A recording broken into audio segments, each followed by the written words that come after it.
Our first stop as a company on our historical tour of Memphis was to go to the Clayborn Temple. Clayborn Temple was sort of the headquarters of the sanitation workers' strike. It was this strike that had brought Dr. King to Memphis, both a few weeks and before and on the actual day of his assassination.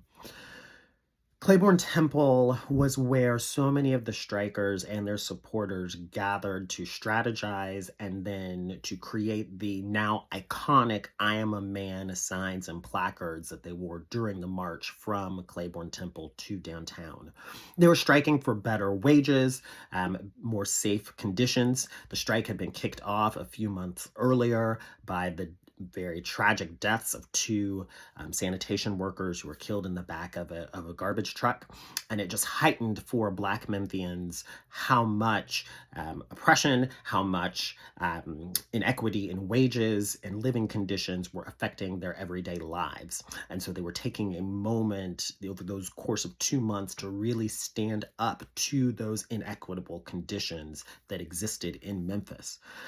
And so I think for us, we felt like that was a really necessary place to go to understand physically the rallying point and the spiritual nexus of the activism, to understand kind of the world that was informing the play The Mountaintop. What we weren't ready for was how it would affect us to see what are essentially the ruins of Claiborne Temple. We knew that there had been a fire at Clayborn Temple in spring of 2025. But the information available to us online really didn't prepare us for what we saw when we drove up to it. What is there currently is truly the shell of Clayborn Temple. As of right now, if you look up news headlines and journalism around it, it appears that it was likely an arson. Spiritually, though, for us, it just evoked so many difficult and complicated feelings. In addition to the activism that happened at Claiborne in 1968, there were many of the parishioners and the actual activists who were there withstood assaults and withstood gunfire from law enforcement. And so for us, it was almost as if there was a physical evocation of that danger, and the struggle that happened all those years ago that was still alive.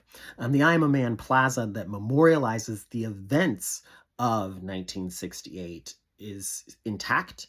And so you have this very complicated and beautiful and moving memorial to the work of Black Memphians, contrasted immediately by the shell of the church. So it was a difficult but also very important experience for us as a company to gather at Claiborne Temple and see it and experience it.